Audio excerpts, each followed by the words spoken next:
In 2021, the world laughed at a 39-year-old president who put an entire country's financial future on a volatile digital coin. In 2025, that coin hit $126,000. In early 2026, it crashed back to $66,000. And right now, with $450 million in debt payments due before the year is out, he still hasn't sold a single Bitcoin. Why? That is the reality playing out right now in El Salvador. And before you write this off as a crazy third world gamble, I want you to stay with me for the next 20 minutes. Because what is happening in this small Central American country may be one of the most important geopolitical and financial experiments of the 21st century. And if Nayib Bukele turns out to be right, the world will look back at this moment and wonder how it missed the signal. If you've never watched this channel before, welcome to the Wealth Continuum, where we track the long arcs of money, power, and the slow shifts happening beneath the surface of the global economy. If you find value in this kind of deep dive analysis, hit that subscribe button right now. Because the follow-up to this story is going to be something you do not want to miss. And while you're watching, drop a comment telling me where in the world you're watching from. I genuinely want to know, because this story has implications that reach every corner of the globe. Now, let's get into it. Right now, as of February 19th, 2026, the financial world is in a mood that most seasoned investors haven't seen in a long time. Risk is the four-letter word nobody wants to say out loud, but everyone is thinking about. Bitcoin, which had been riding one of the most breathtaking bull runs in its history, climbing all the way to over $126,000 per coin back in October 2025, has now lost almost half of that value. As of right now, Bitcoin is trading somewhere, but here's the thing. It's not just retail investors who are getting squeezed. Institutions that spent the last 2 years cautiously allocating into Bitcoin ETFs, the same institutions that were celebrated for their forward-thinking digital asset strategies, are now dealing with red in their portfolios. ETFs have been recording net outflows. Risk-off sentiment is spreading through equity markets, crypto markets, and commodity markets alike. The Federal Reserve still hasn't committed to a clear rate-cutting path for 2026, which means money remains expensive, credit is tight, and investors across the board are pulling back from anything that feels speculative. This is the kind of environment that shakes people out of positions. This is the kind of environment where the weak hands sell and the strong hands either hold or buy. And it means in this exact environment, when fear is running high and confidence is running low, that El Salvador is doing something that almost nobody else in the world is willing to do. They are buying Bitcoin every single day. Stay with me, because the next part is where this story starts to get really interesting. You have to understand the stakes here before we go deeper. El Salvador is a small country. Its GDP is modest by global standards. It doesn't have the oil reserves of Saudi Arabia. It doesn't have the manufacturing base of South Korea. It does not have the reserve currency that gives the United States the ability to print its way through problems. What El Salvador has is a bold president, a growing reputation in the crypto world, and a $503 million pile of Bitcoin sitting in its national treasury, a pile that was worth $800 million just 4 months ago. Let that sink in for a second. In 4 months, El Salvador's Bitcoin holdings lost approximately $300 million in paper value. That's not a rounding error. That's real money. And in a country with serious fiscal pressures, real debt obligations, and an ongoing relationship with the IMF, $300 million is the kind of number that gets people's attention very quickly. So let's talk about the IMF, because this is where the tension in this story really lives. The International Monetary Fund is one of the most powerful financial institutions on Earth. It was established after World War II to provide stability to the global financial system. It acts as a lender of last resort for countries in financial distress. And when the IMF gives you a loan, it doesn't come free. It comes with conditions. It comes with expectations. And it comes with an enormous amount of institutional pressure to conform to what the IMF considers sound economic policy. For El Salvador, the IMF relationship has been a complicated and sometimes combative one ever since Bukele made Bitcoin legal tender in September 2021. The IMF has never been shy about its reservations regarding Bitcoin adoption. They flagged financial stability concerns. They raised issues around consumer protection. They talked about the risks of holding a volatile asset on a sovereign balance sheet. For years, this tension simmered in the background.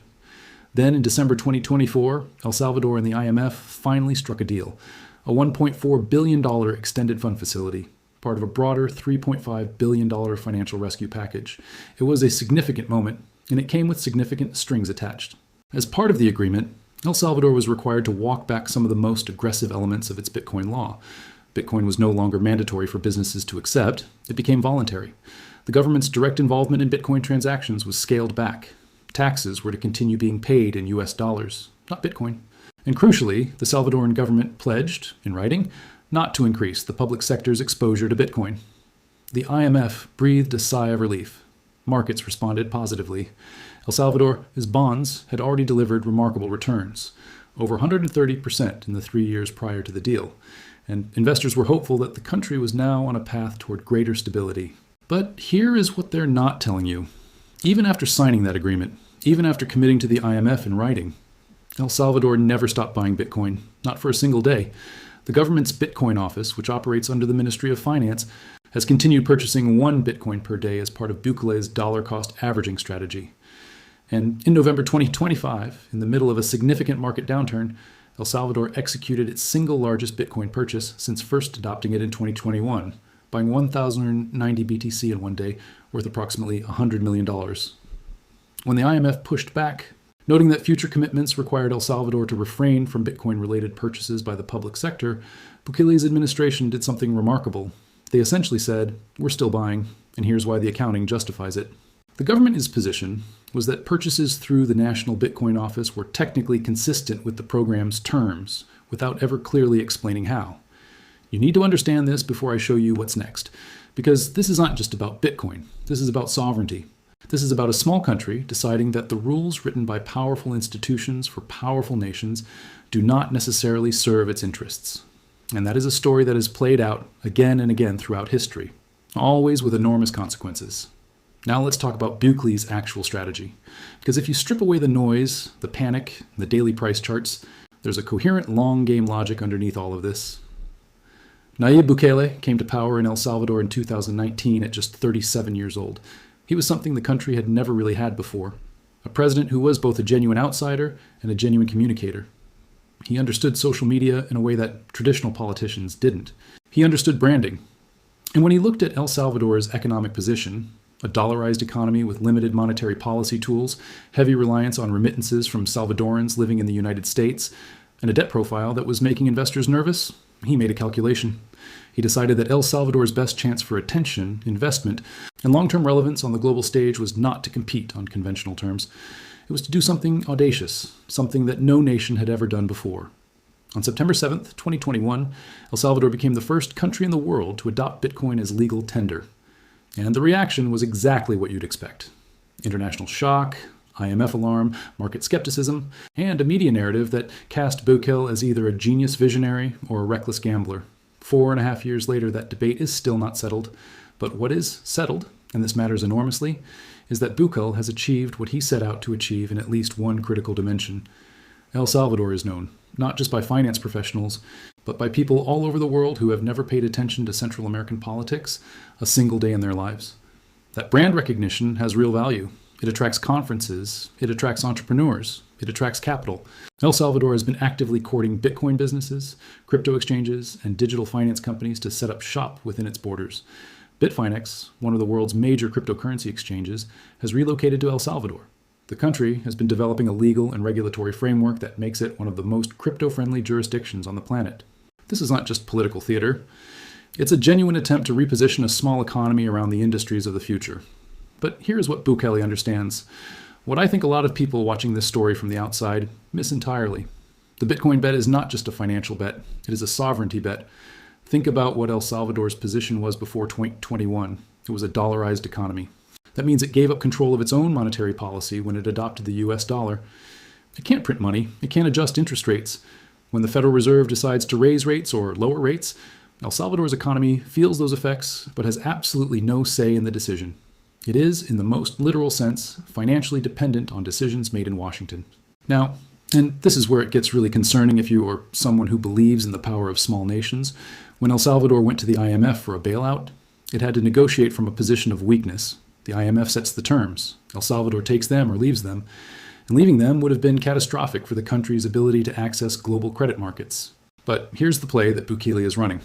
By building a Bitcoin reserve, by establishing El Salvador as the world's Bitcoin capital, he is creating a parallel form of financial credibility that does not depend on the IMF's approval.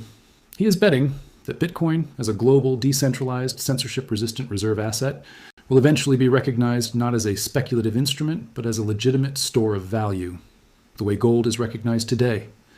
If that happens, and that's a very significant if, then El Salvador's Bitcoin reserve becomes a genuine strategic asset. It becomes collateral. It becomes leverage. It becomes the thing that lets a small nation say to a large institution, "We have something you cannot print, and we have more of it than almost anyone."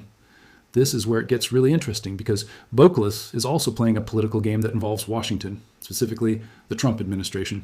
Some analysts following the El Salvador IMF situation have noted that the country may be counting on its relationship with Donald Trump to provide a buffer against IMF pressure.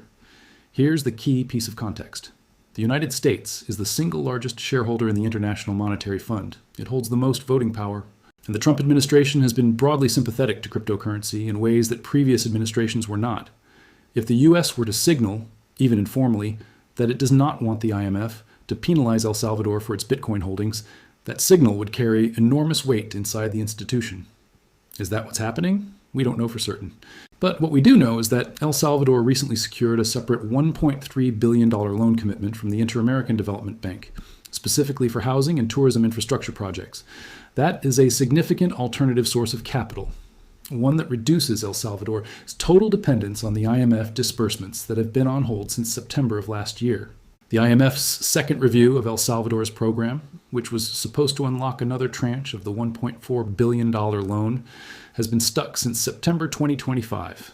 The stated reason was a delay in publishing a detailed analysis of the pension system. But the ongoing Bitcoin purchases are very much part of the tension. As of right now, that review is still in limbo. And with $450 million in bond payments due this year and nearly $700 million due in 2027, the pressure on El Salvador's finances is very real. Bukele's approval rating, as of early February 2026, 91.9%. Domestically, this man is practically untouchable. His population supports him overwhelmingly. And that matters because it means he has the political latitude to absorb short-term financial pain in a way that most democratic leaders simply don't have. Comment below and let me know. Do you think Bukele is playing chess while everyone else is playing checkers? Or do you think this is a bet that's going to end badly for the Salvadoran people? I genuinely want to hear what you think. Now let's zoom out. Because this isn't just a story about El Salvador. This is a story about what comes next. And the question that everyone in the macro space should be asking right now. If Bitcoin is currently in what some analysts are calling a bottoming phase, a period where weak hands exit, volatility is high, fear is dominant, and the asset consolidates before its next major move, then the period we are living through right now is exactly the kind of period that, in hindsight, produces the most dramatic stories of wealth creation and strategic repositioning. Think about what Bitcoin has done historically. After the 2017 peak of roughly $20,000, it crashed all the way to about $3,200. Everyone called it dead. Every financial pundit said the experiment was over. Then it came back and hit $69,000 in 2021. After that peak, it crashed to about $15,000, declared dead again. Then it ran to over $126,000 in October 2025. Every single time this asset has been declared dead, it has come back at a higher level than before. That's not a guarantee of future performance. That's not financial advice. But it is a pattern. And patterns are what serious macro investors and sovereign wealth managers study very carefully. So here is the question that should be keeping you up at night, regardless of whether you personally own any Bitcoin. If Bitcoin stages a recovery, not just back to $100,000, but potentially to $150,000 or $200,000, what happens to El Salvador as a strategic position?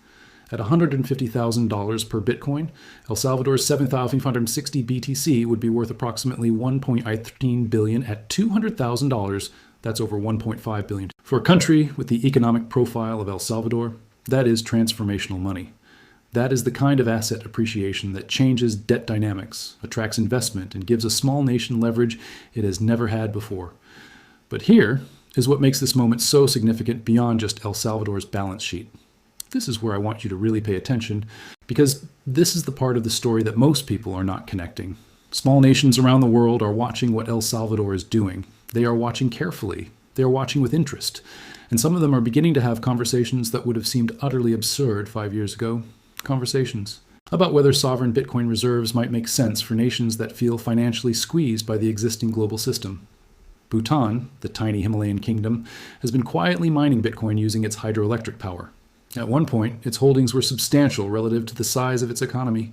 Interestingly, Bhutan recently sold $22.4 million worth of Bitcoin, taking a very different approach from El Salvador. But the fact that a country like Bhutan was accumulating Bitcoin in the first place tells you something important about how sovereign actors are beginning to think about this asset.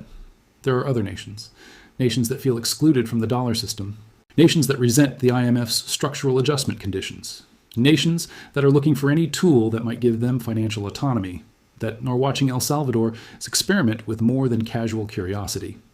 This is where the geopolitics gets genuinely profound. The dollar has been the world's reserve currency since Bretton Woods in 1944. For decades, that status has given the United States an enormous privilege: the ability to run deficits, export inflation, and use financial access as a geopolitical tool. SWIFT sanctions, dollar-denominated debt traps, IMF conditionality. All of these are mechanisms through which financial power flows from the core of the global system to its periphery. Bitcoin, by its very design, sits outside of that system. It has no central bank. It has no government. It cannot be frozen, seized, or sanctioned through traditional financial channels. For nations that feel the squeeze of dollar hegemony most acutely, that property is not a bug. It is the most important feature imaginable. Is this the early stage of what some researchers are calling the sovereign Bitcoin adoption curve? Are we watching, right now in 2026, in the middle of a painful correction, the very early innings of a movement that 10 or 20 years from now will be recognized as one of the most significant shifts in the history of international finance? Nobody knows. And I want to be honest with you about that.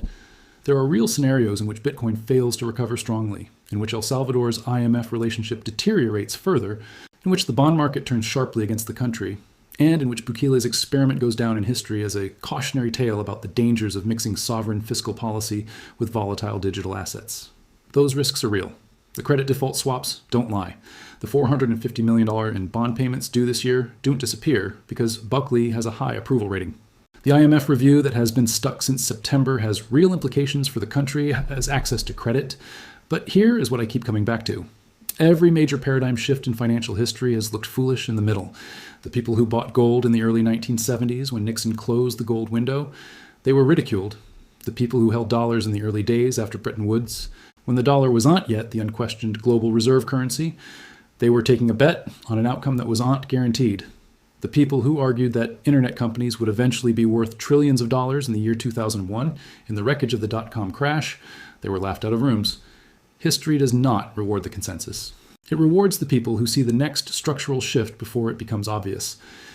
El Salvador, for better or worse, has placed itself on the edge of that potential shift. It has done something no one else was willing to do. It has held through pressure that would have broken most political leaders. It has continued buying through a $300 million paper loss without flinching. And it has done all of this in full view of the global financial establishment. Not hiding, not hedging, not apologizing. Hit like on this video if you think Bukele's conviction, regardless of whether you agree with the strategy, represents exactly the kind of thinking the Global South needs more of right now.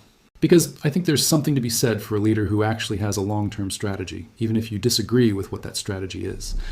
And I want to leave you with this. The IMF was created to stabilize the global financial system. The dollar was elevated to reserve currency status to provide global liquidity. These institutions and mechanisms were built for a world that existed in 1944. They were built before the internet, before smartphones, before a 21-year-old kid in El Salvador could send money to his parents in the United States in seconds, without a bank, without a wire fee, without asking anyone's permission. The world that those institutions were built for no longer fully exists. And the question of what comes next, what the global financial architecture looks like in 2035, in 2040, in 2050, is one that no one can answer with certainty. But the fact that this question is being answered, in part, by a small country of 6 million people in Central America, with a president who has a 91.9% approval rating and 7,560 Bitcoin in a national treasury, is one of the most genuinely fascinating developments in modern economic history. If Bitcoin recovers strongly from this correction, if it goes back above $100,000, $20,000, or higher, El Salvador's bet will look like one of the most visionary sovereign financial decisions of the modern era. Other small nations will take notice, some may follow, and the conversation about Bitcoin as a legitimate reserve asset at the sovereign level will shift from the fringes to the mainstream faster than most people expect. If it does not recover, if this is the beginning of a prolonged and painful descent, then the story becomes a cautionary tale. But even then, El Salvador will have done something historically significant. It will have been the first. It will have proved the concept was possible, even if the timing was wrong. And that is the thing about being first. Sometimes you're Columbus. Sometimes you're the person who invested in the railroads right before the bust. History doesn't always reward the pioneers in real time, but it always remembers them. So I want you to think about this. I want you to sit with this question, not as a Bitcoin bull or a Bitcoin bear, not as someone who's excited about the technology or someone who's skeptical of the volatility, but as someone who is genuinely paying attention to how power moves through the global financial system and whether the tools available to small nations to contest that power are changing in fundamental ways. Subscribe to the Wealth Continuum if you want to follow this story as it develops. Because the next chapter, the IMF review decision, the bond payments coming due, Bitcoin's next price move, all of it is going to tell us something important about whether this is a bottoming phase or a breaking point. And if this is a bottoming phase, if history looks back at February 2026 the way it looks back at March 2020, or December 2018, or the aftermath of any of Bitcoin's previous crashes, as the moment when the smart money held firm and the scared money sold at the bottom, then El Salvador might look like the most important sovereign financial story of the 21st century. Share this video with someone who needs to see it, not because they're a crypto investor, not because they're interested in El Salvador, but because what is happening right now at the intersection of sovereign debt, digital assets, IMF power, and geopolitical repositioning is something every serious person thinking about the future of money needs to understand. Drop a comment telling me what you think happens next. Does Bitcoin recover and vindicate Bukele? Does the IMF pressure force El Salvador to back down? Or is there a third path, one where the U.S. relationship protects El Salvador from IMF consequences, and the whole world quietly begins to rethink what sovereign reserves can look like in the 21st century? The answer to that question is still being written, and we'll be here to read every chapter.